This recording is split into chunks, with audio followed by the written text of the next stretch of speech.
Madame Barclay, votre thé. Tu as gâché ma vie. Toutes ces années. Votre thé, madame. David. Madame, vous m'entendez? Madame Fanning, Monsieur Betts, venez vite. Que se passe-t-il? C'est madame et le colonel. Il se passe quelque chose de terrible et je ne peux pas ouvrir la porte. Attendez, laissez-moi faire. Restez là, ne bougez pas. Madame Barclay! Madame Barclay, s'il vous plaît, ouvrez la porte!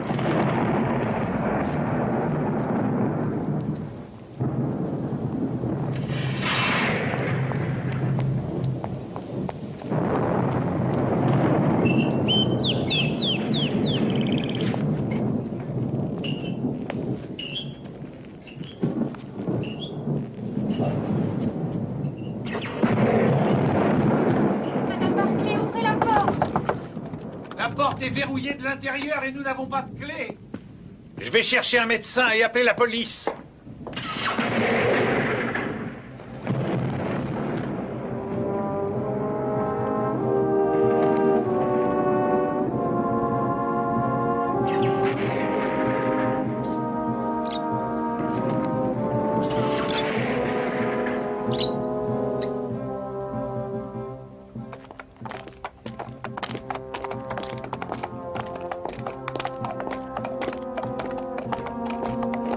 Vous me comprenez, n'est-ce pas, Holmes? Une poignée de privilégiés du régiment des Malouz, le gratin, quoi. Certains d'entre eux étaient à bord du Orontes quand on m'a rapatrié comme blessé. Ils ont fait du bon travail là-bas aux Indes. Ils ont fait des miracles pendant la mutinerie. Je suis sûr que vous ne regretterez pas cette enquête. Garde à vous.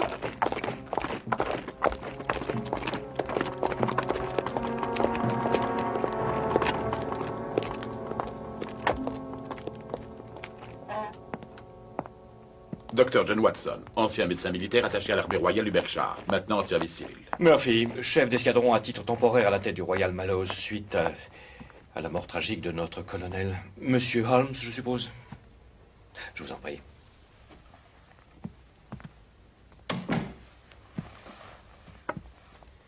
C'est très aimable à vous d'être venu si vite. Mais ce n'est rien. J'ai expliqué à Monsieur Holmes que vous vouliez éviter à tout prix que tout ceci ne tourne au scandale. Oui, c'est exact. L'honneur du régiment est entre mes mains. Pourtant, si j'en crois la plupart des journaux, le scandale est inévitable. Non, pas du tout. J'ai fait tout ce qui était en mon pouvoir pour tenir la presse à l'écart de cette affaire. C'est exactement ce qui a déclenché leurs soupçons. Ils ont tout de suite flairé le mystère. C'est en tout cas ce qui ressort du peu d'articles que j'ai pu lire. Mais cependant, il serait très mauvais de le répéter. Enfin, d'attirer l'attention. Bien entendu. Comme vous le voyez, nous avons grand besoin de vous, Monsieur Holmes.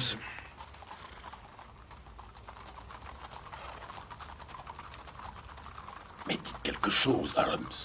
Que voulez-vous que je dise? Major Murphy, vous ne m'avez rien dit.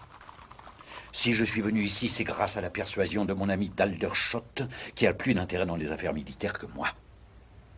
Alors maintenant que je suis là, je vous en prie, donnez-moi des faits.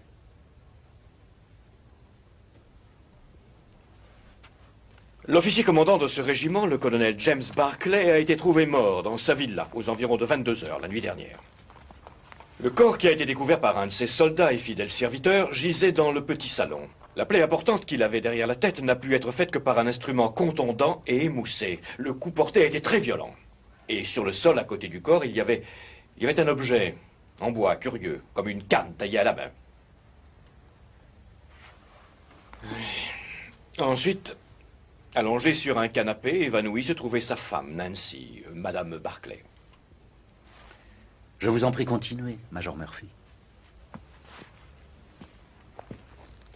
Les domestiques ont été alertés de la tragédie par les bruits d'une querelle entre le colonel et Madame Barclay. Ils ont essayé de pénétrer dans la pièce, mais elle était verrouillée. Bates a dû faire le tour par le jardin et rentrer par les portes-fenêtres restées ouvertes. Et maintenant, ils suspectent Madame Barclay. Oui, mais elle est tout à fait incapable de commettre un acte pareil. J'étais le chef d'escadron de feu le colonel pendant plusieurs années. Par conséquent, je connais très bien Madame Barclay. Oui, bien sûr.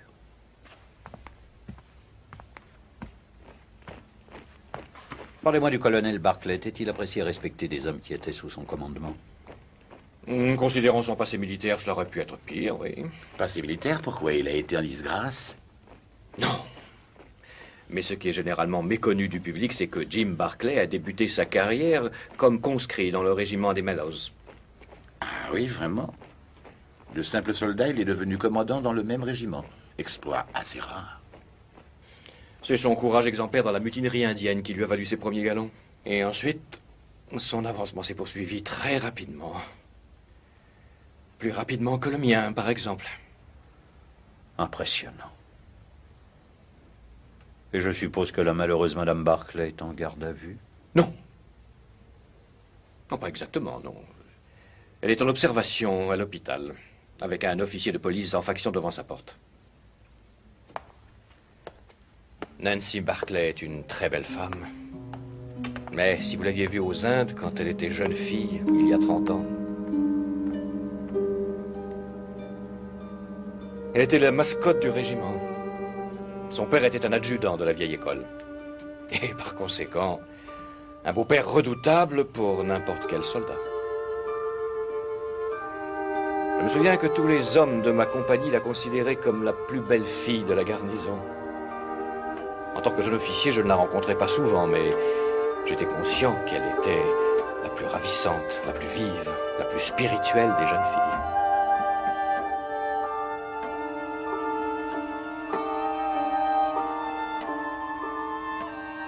Il était assez compréhensible que Barclay ne fût pas le seul homme à convoiter sa jolie main.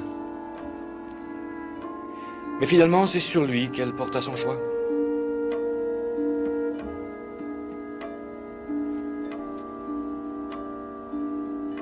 Ils se sont mariés à Bertie, non loin de Camport.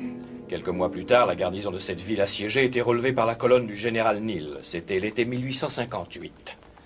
Peu de temps après le mariage, le sergent Barclay reçut le brevet d'officier qu'il souhaitait. Cela a dû être difficile pour les Barclay au début. Un simple soldat sorti des rangs, marié à la fille d'un adjudant, c'est assez fort. Oui.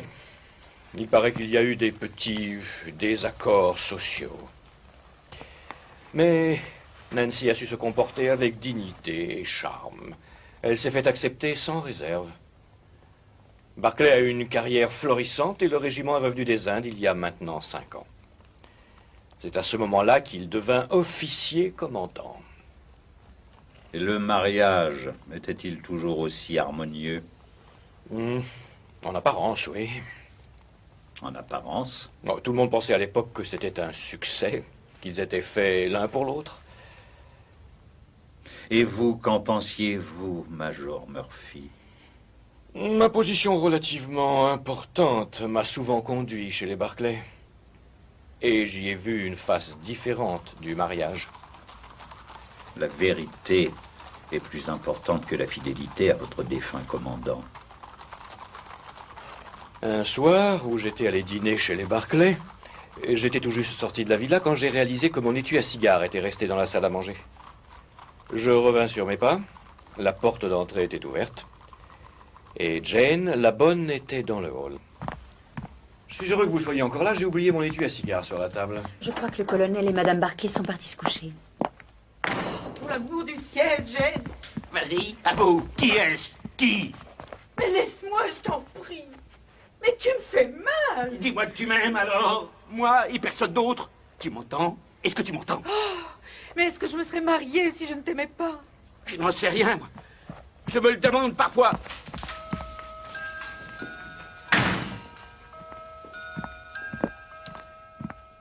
Et cette manifestation de jalousie a eu lieu pendant les quelques secondes après que vous, Major Murphy, vous êtes sorti de chez les Barclay. Parlez-moi du colonel. Était-il souvent violent dans son comportement? De temps en temps, il pouvait être très vindicatif à l'égard des jeunes subalternes. Mais il a dû lutter avec acharnement pour arriver au sommet. Et ça vous enlève tout scrupule. En tout cas, il ne s'est jamais senti déplacé parmi les officiers. Non, je ne crois pas. Mais il passait par des moments de dépression qui me mettaient mal à l'aise. À la reine. À la reine.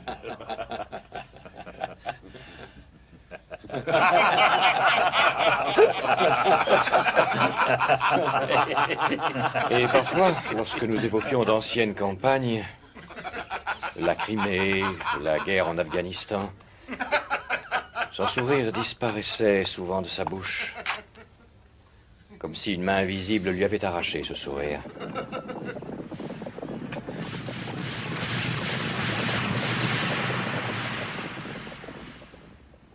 Oui, un service prolongé en Inde peut provoquer ce genre d'effet.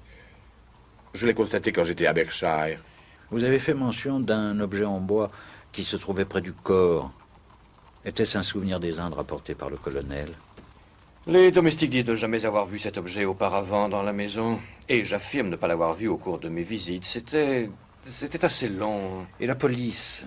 Je suppose qu'elle l'a gardé pour relever les empreintes. Et oui. Ils pensent que c'est peut-être l'arme du crime. Ah oui, quelle idée. Je crois que nous devrions commencer par visiter la maison, à moins, bien entendu, qu'il soit possible de parler à Madame Barclay. Non, malheureusement, elle est toujours inconsciente. C'est ce que je pensais.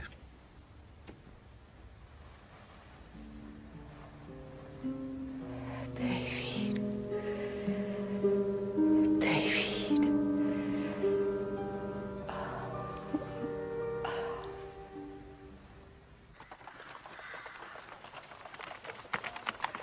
Quelle matinée superbe. Oh oui. Holmes, supposez que Madame Barclay ait eu un amant et que le colonel l'ait découvert. Le major Murphy semble avoir été assez proche d'elle. Vous savez, l'adultère modéré a toujours été une chose courante parmi les officiers et leurs femmes servant sous des climats très chauds. Je vous suis très reconnaissant, Watson, de m'éduquer en matière de moralité militaire. S'il y avait eu quoi que ce soit entre le major Murphy et Madame Barclay, aurait-il relaté l'incident de son étui à cigare oublié?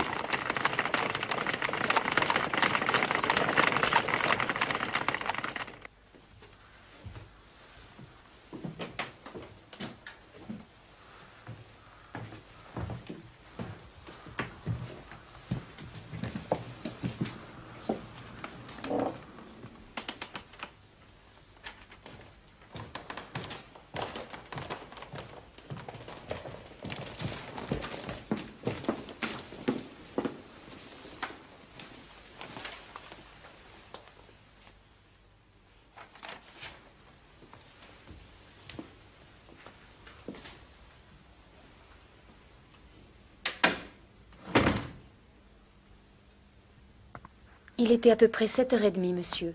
Monsieur et madame étaient à table. Une fois par mois, madame Barclay passe la veillée dans une œuvre de charité à Aldershot.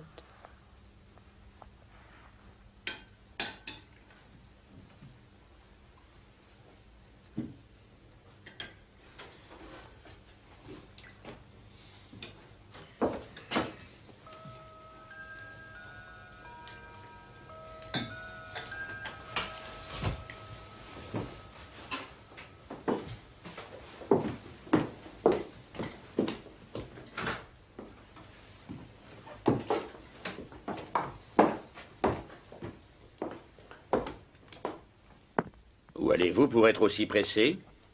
Mais la distribution de vieux vêtements commence à 8 heures précises. Et j'ai promis à Annie Morrison que je n'arriverai pas en retard à la mission. Bien, si vous avez envie d'attraper des maladies écœurantes d'un de ces clochards pouilleux, après tout, c'est votre affaire. Je crois que nous devons rendre à la vie ce qu'elle a bien voulu nous donner. Nous n'avons jamais manqué de quoi que ce soit. D'autres n'ont pas eu cette chance. Ne rentrez pas trop tard. Bien sûr que non.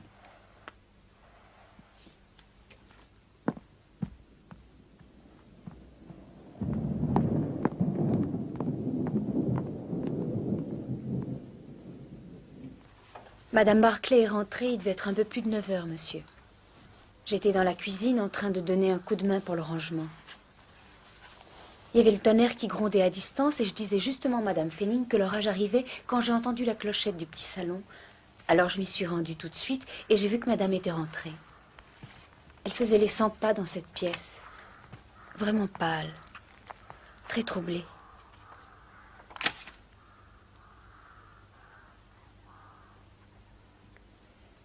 Elle faisait peur.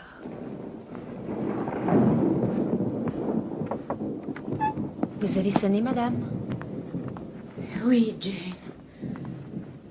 Apportez-moi du thé, voulez-vous? Bien sûr, madame.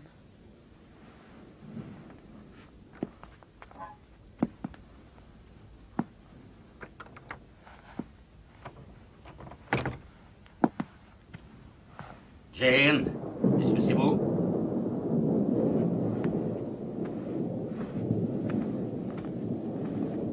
Oui, monsieur. J'ai entendu que Madame Barclay était revenue. Oui, monsieur, elle est dans le petit salon. Un petit salon. Oui, monsieur, j'allais lui apporter du thé. Du thé? Pourquoi veut-elle du thé à cette heure?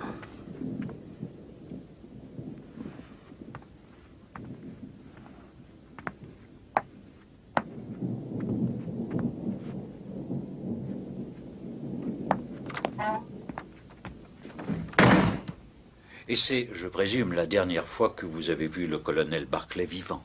Oui, c'est ça. Avez-vous une idée de la raison pour laquelle votre maîtresse était dans le petit salon à cette heure tardive de la nuit, alors que le feu était éteint? Non, monsieur. Est-ce qu'elle faisait souvent en sorte d'éviter le colonel? Les avez-vous jamais entendus se disputer auparavant? Non, pas à ma connaissance, monsieur. Quand vous êtes revenu de la cuisine avec le thé de Madame Barclay, la porte était verrouillée et il y avait des éclats de voix. Alors qu'avez-vous entendu exactement? Ils se disputaient, monsieur. Madame Barclay a traité le colonel de lâche. Elle a dit « Vous avez gâché ma vie toutes ces années ». Madame Barclay a crié le nom de David. 2 fois de suite. David? En êtes-vous certaine? Oui, c'était parfaitement clair, monsieur. Mais le colonel s'appelait James. N'avez-vous jamais entendu Madame Barclay faire référence à un certain David? Non, je crois que ni madame ni le colonel ne connaissaient quelqu'un de ce nom-là. Ce n'est pas le major Murphy, lui, il s'appelle Patrick. Ont-ils eu des visiteurs récemment du nom de David? Je ne crois pas, non. Cette chose qui a été trouvée près du corps de M. Barclay, l'aviez-vous vue auparavant? Non, monsieur.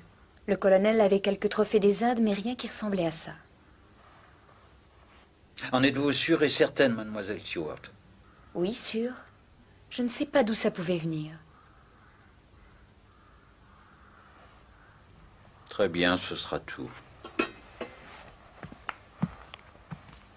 Juste une dernière chose. Un jour, le major Murphy a oublié son étui à cigare ici. Êtes-vous parvenu à le retrouver? Oui, monsieur.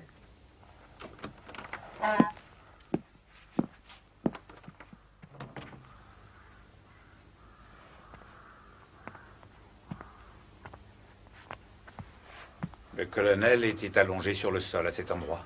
Sa tête était contre le garde-feu? Oui, c'est ça. Regardez, on peut encore voir des traces de sang.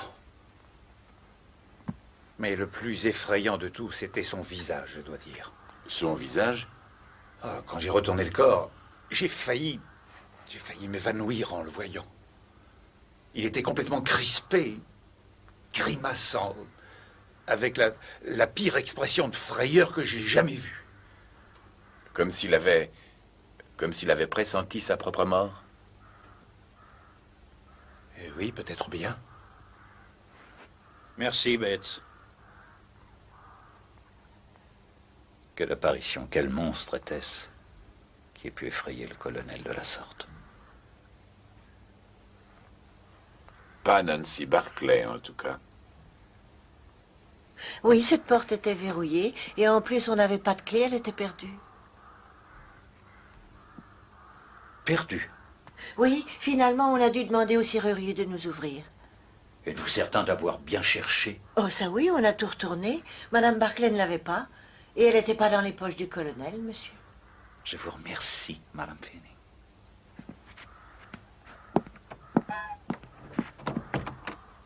Watson, si la clé n'était pas sur la porte et que ni Madame Barclay ni le colonel ne l'avaient, alors...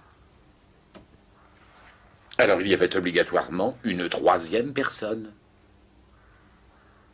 C'est exact. Et elle a dû entrer ou sortir par ces portes-fenêtres.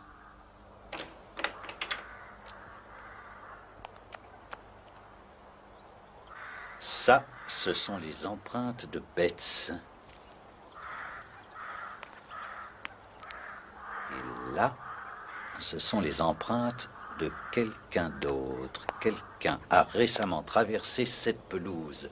Les traces de pas sont encore visibles.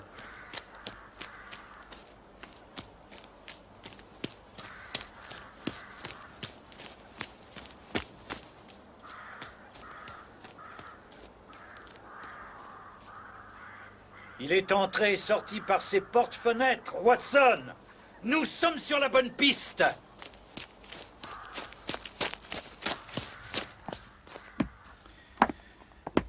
Watson, regardez ça. Qu'est-ce que ça peut être? Notre intrus était accompagné d'un curieux animal. C'est un chien, n'est-ce pas? C'est bien un chien. Et vous avez déjà vu un chien grimper au rideau. Que penseriez-vous d'un chat? Ces traces de pattes ne sont pas celles d'un chat, ni d'un singe, ni de toute autre créature nous étant familière. Je dirais que des pattes arrière. Aux pattes avant, il y a 25 cm. Ajoutez à cela la longueur du cou et de la tête et vous aurez une créature de pas moins de 75 cm. Plus encore s'il y a une queue. Et le déploiement de sa foulée est curieux. Cela nous indique que la créature a de petites pattes et le dos long. Comme une hermine ou un vison. Nous savons également que c'est un carnivore. Qu'est-ce qui vous fait dire cela? Vous voyez ce qu'il a fait grimper au rideau? Le canari. Exactement. Alors nous y voilà.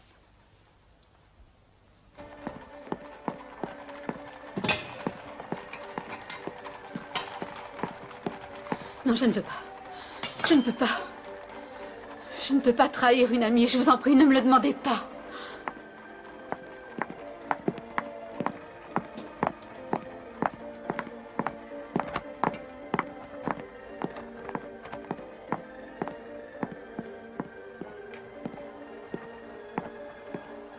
Mademoiselle Morrison, quand Madame Barclay est sortie de chez elle pour venir ici, il y a 48 heures, elle allait bien. Elle était heureuse.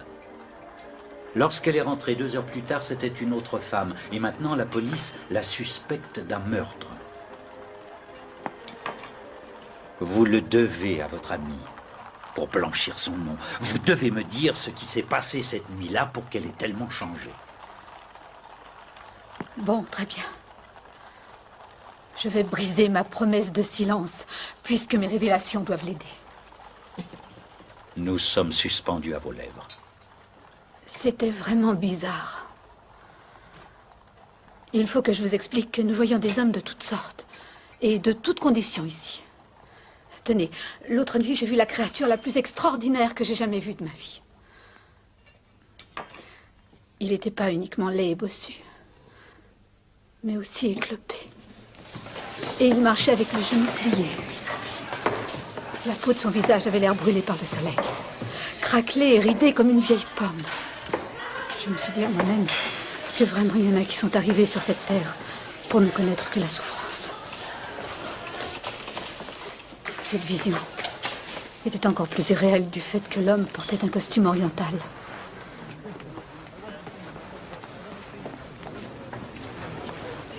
J'ai désigné cette personne à Nancy comme étant quelqu'un qui méritait tout spécialement de l'aide.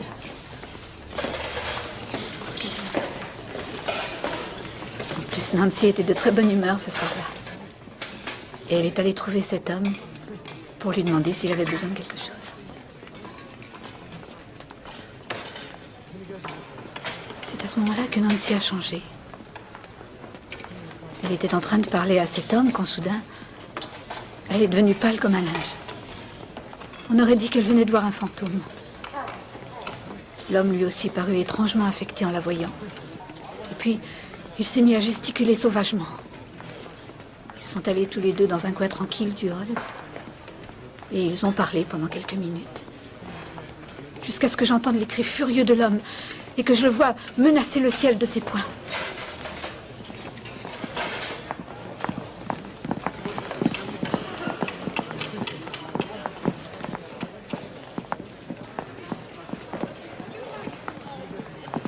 Nancy, que s'est-il passé? Est-ce que ça va? Qui était cette pauvre créature? C'est une vieille connaissance, quelqu'un dont la vie a très mal tourné. Oh, je vous en prie, Annie, promettez-moi de ne parler de ça à personne. Promettez-moi. Oui, bien sûr, je vous le promets. Puisque vous le voulez. Merci. Et l'identité de cet homme, vous la connaissez? Je savais que vous alliez me demander ça.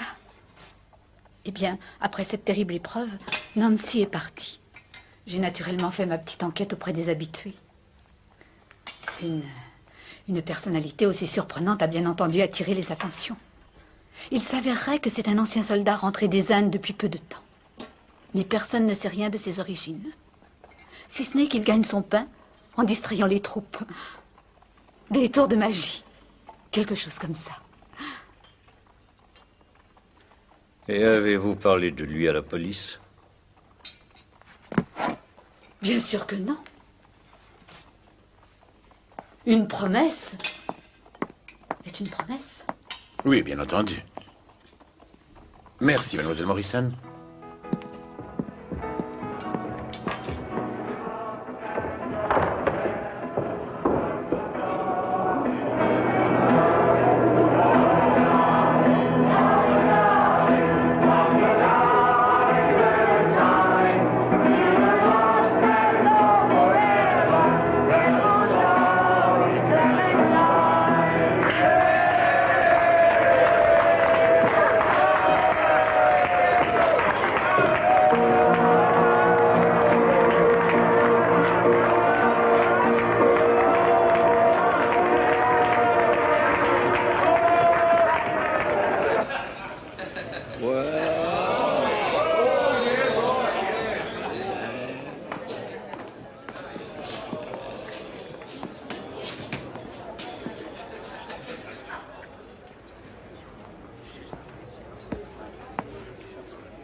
Vous reconnaissez notre intrus et son compagnon quadrupède?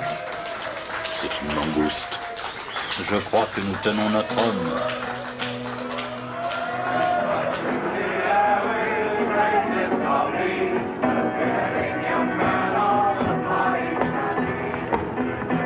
Monsieur Henry Wood, je présume de retour des Indes. Puis-je vous dire un mot? À propos de quoi? Oh, c'est simplement au sujet de la mort du colonel Barclay.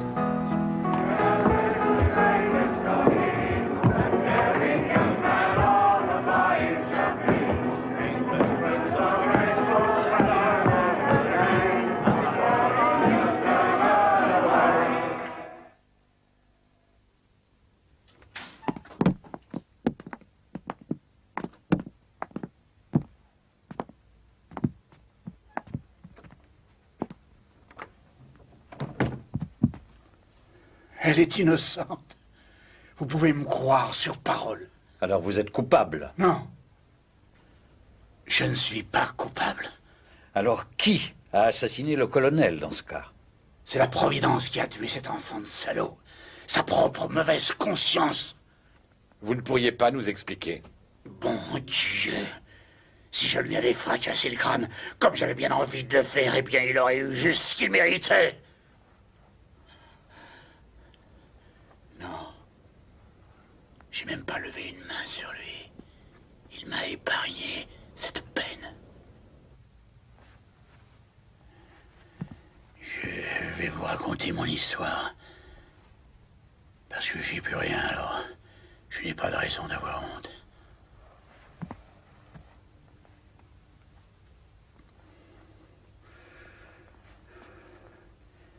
Vous me voyez maintenant, avec ma bosse dans le dos comme un chameau, les côtes complètement de travers. Mais il y a eu une époque où le caporal Henry Wood était l'homme le plus distingué du Royal Mallows. Vous étiez dans le même régiment que le colonel Barclay? Ah oui. Mais il n'était que le sergent Jim Barclay. On était dans la même compagnie. Et on avait autre chose en commun. On était amoureux tous les deux de la même femme, Nancy Devoy. Oui, la fille du sergent-major, si je ne m'abuse. Oui. Il y avait deux hommes qui l'aimaient.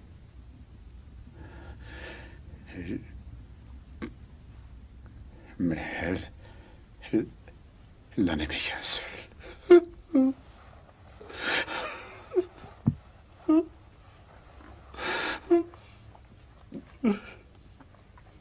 Vous allez rire quand je vais vous dire que cette pauvre chose hideuse en face de vous. Eh bien, c'est le beau jeune homme plein de vie que Nancy a aimé.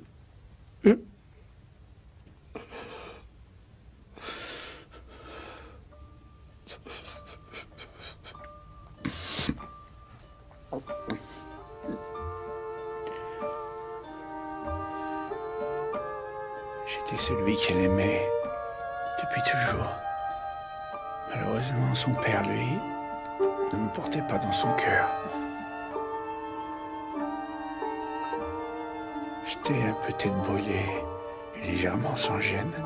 Mais j'ai toujours été honnête et j'ai jamais caché mon jeu. Enfin, de toute façon, le père de Nancy voulait qu'elle se marie avec Barclay.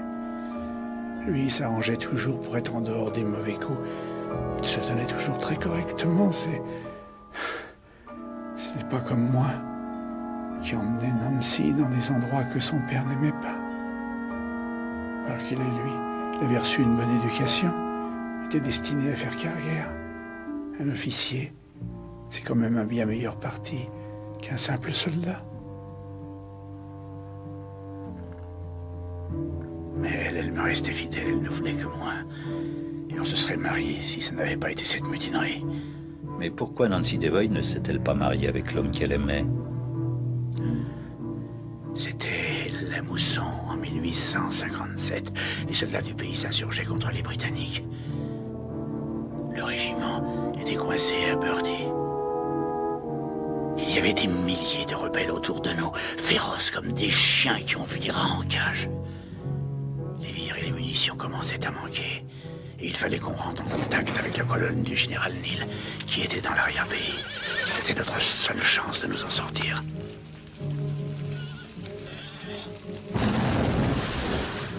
Notre commandant a demandé un volontaire. Il voulait un gars rusé qui puisse se glisser hors de la garnison à la nuit noire et prévenir la colonne d'Orlève qui était dans la plaine environnante. Et comme un idiot, je me suis porté volontaire. C'est vrai que c'était une mission dangereuse et il y avait des milliers de vies en péril. Mais il n'y en avait qu'une qui me tenait à cœur.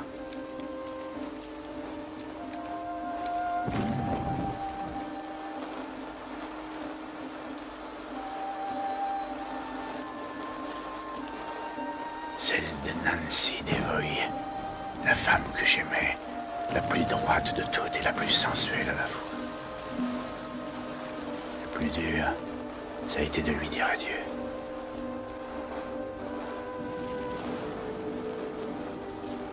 Lorsque nous échangeâmes nos médaillons, j'étais loin de penser que je ne la reverrais que 30 ans plus tard. derniers conseils avant mon départ pour les lignes ennemies m'ont été donnés par mon rival, le sergent Barclay. Il disait qu'il connaissait les alentours de la garnison mieux que personne. Puisque j'étais volontaire dans cette mission, Jim Barclay, lui, s'était porté volontaire pour me montrer le parcours à suivre.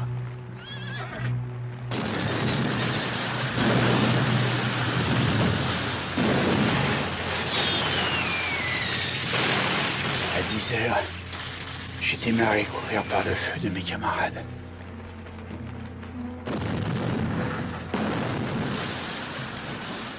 Barclay m'avait dit de suivre un ruisseau qui devait me mener à une vallée. Il disait que c'était le chemin idéal. Ah oui, c'était le chemin idéal. Peu de temps après, je pataugeais dans de l'eau glacée qui la veille encore était de la neige de l'Himalaya.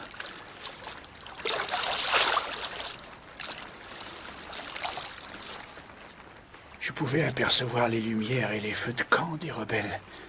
Mais je restais bien plaqué au sol, hors de vue de leurs sentinelles. Arrivé au fossé, je pensais être en sécurité. Mais brusquement, j'étais attaqué. Quelque chose de dur me frappa le crâne et tout se mit à tourner. Quand je revins à moi, j'étais ficelé comme un poulet et j'étais accroché à un arbre. Mes bras pendaient lamentablement comme s'ils avaient été arrachés de leur socle. Je me moquais de la douleur, mais j'étais malade à l'idée que je pouvais ne pas accomplir ma mission, quel allait être le destin de ceux que j'avais essayé de sauver.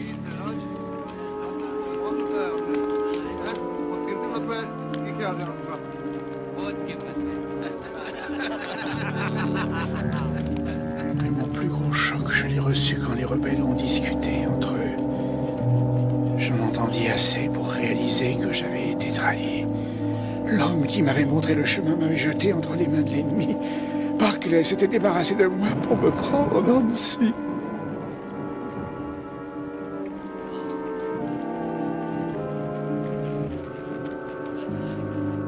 Maintenant, vous savez vraiment qui était James Barclay.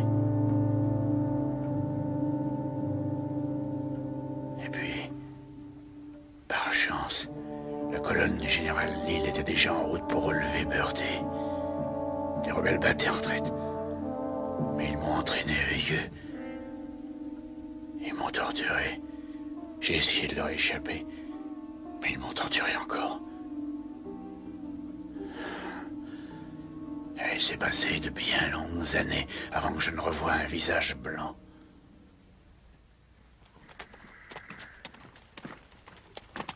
Mes geôliers s'enfuyaient vers le nord, au-delà des collines. Ils se servaient de moi comme d'un esclave. J'étais traité pire qu'un chien.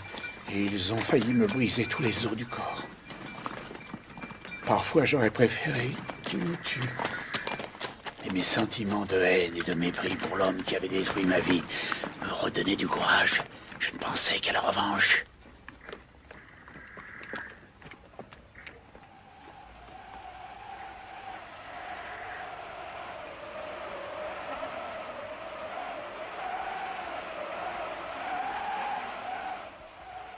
Un jour, des Afghans nous ont attaqués et ont assassiné les rebelles qui me tenaient prisonnier. Ils croyaient que j'étais mort aussi, mais par miracle, je m'en suis sorti.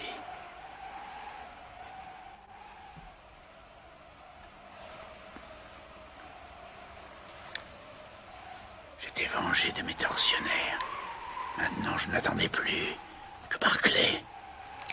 Quant à Nancy, il n'y avait pas moyen de savoir si elle était vivante ou morte. Ensuite, je suis retourné au Punjab. J'ai vécu avec les gens du pays. J'ai gagné quelques sous en faisant des tours de magie. Retourner au pays. Quel intérêt pour un handicapé comme moi d'aller en Angleterre et de me faire reconnaître de mes compagnons de régiment? Même l'envie de me venger de Barclay n'était pas suffisante pour me décider à partir. Pourquoi, vous demandez-vous? Bien, je vais être franc. Je préférais que ma Nancy et mes vieux copains de la Royal Mallows croient que Harry Wood était mort. En héros, la tête haute. Plutôt que de voir ce que j'étais devenu. Un vieux singe. Mais pourquoi êtes-vous revenu? Et à Aldershot, où votre régiment était en garnison, pourquoi? Je voulais revoir ma patrie une dernière fois avant de mourir. Alors j'ai fait des économies, et dès que j'ai pu, j'ai pris le bateau.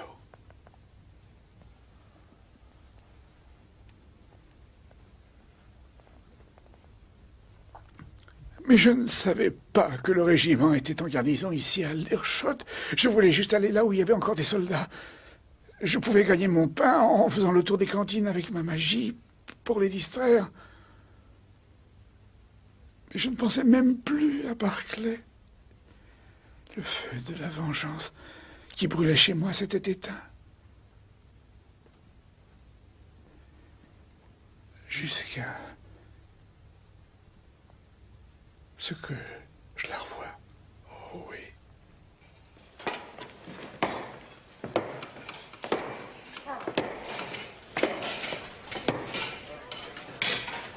Il me fallait d'autres vêtements. J'avais l'air ridicule avec ces haillons venus de là-bas. Au début, je pensais plus à me trouver un bon manteau bien chaud que de regarder les jolies dames de charité, mais il y en a une qui s'est approchée.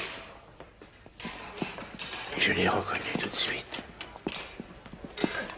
Elle avait à peine changé. Toujours merveilleusement belle. Mais le plus étonnant, c'est qu'elle avait l'air de s'intéresser à moi. Est-ce que je peux vous aider, monsieur? Vous avez réussi à trouver quelque chose?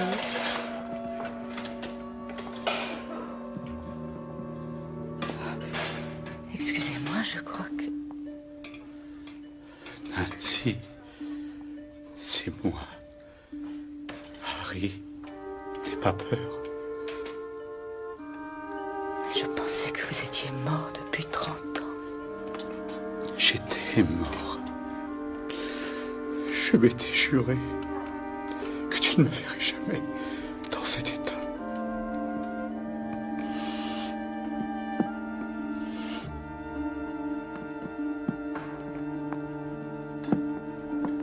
Nous avons beaucoup parlé tous les deux. Je lui ai raconté ma vie et mon histoire.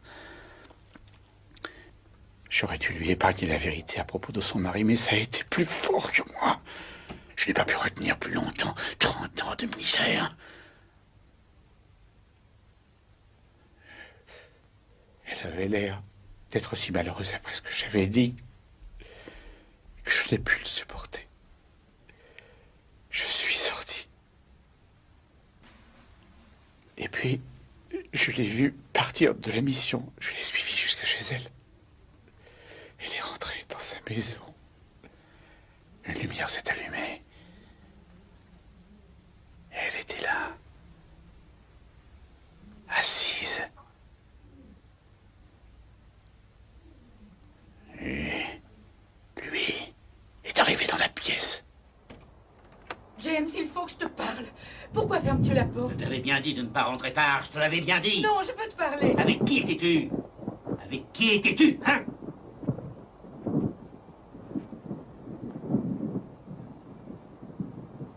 Tu as gâché ma vie.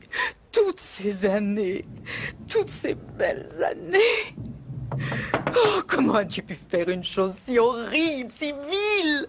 Non, je te déteste, je te déteste, je te déteste. Non! Quand je l'ai vue essayer de lever la main sur elle, ça m'a rendu fou de rage. Toute ma rancune est remontée. David, David, tu l'as trahi, je le sais. Ce n'est pas vrai. Mais il est en vie, je sais tout, je te dis, je l'ai vu. Tu mens. Non! Tu es folle.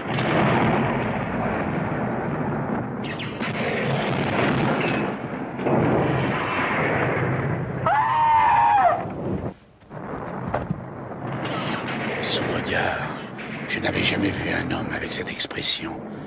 La mort se lisait sur son visage. Le simple fait de me voir lui a fait l'effet d'une balle dans le cœur.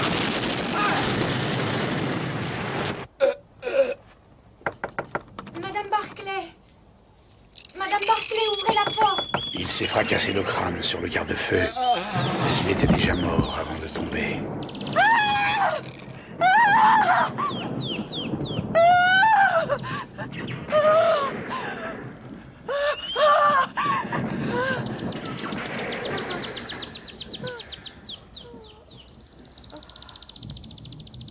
Madame Barclay! Madame Barclay, ouvrez la porte!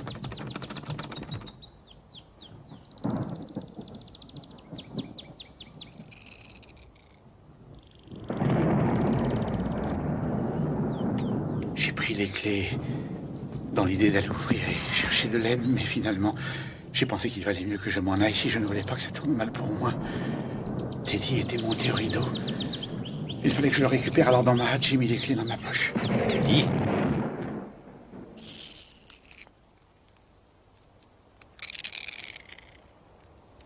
Alors le colonel est mort avant de se cogner au garde-feu.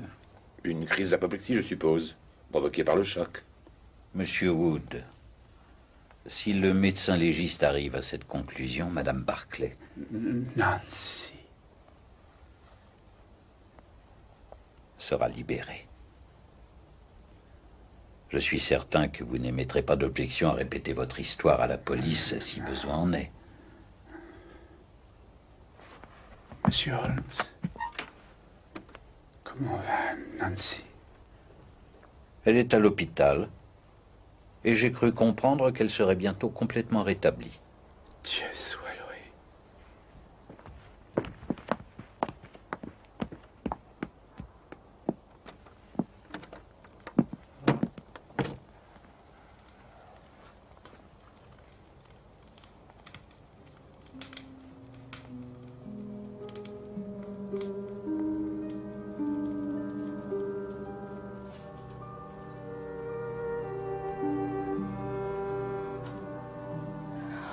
Annie, comme je suis heureuse de vous voir. Vous allez mieux? Oh oui, beaucoup mieux.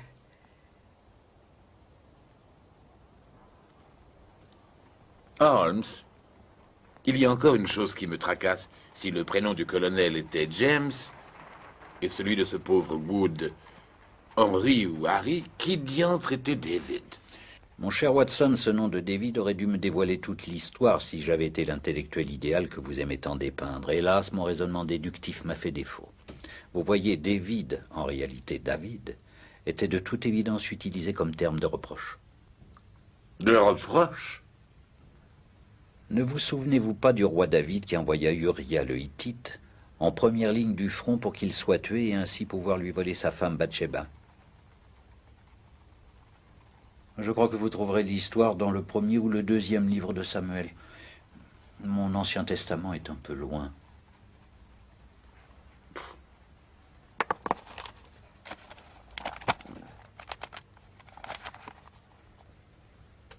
Oui, vous avez raison, Holmes. Deuxième livre de Samuel, chapitre 11, versets 14 à 17. Mais vous avez vérifié vous-même. Depuis que nous sommes rentrés à l'Airshot. Comment avez-vous deviné? Vous vous êtes servi de cette note de restaurant à Waterloo comme marque-page, n'est-ce pas? Excellent, Watson. Élémentaire, mon cher Holmes.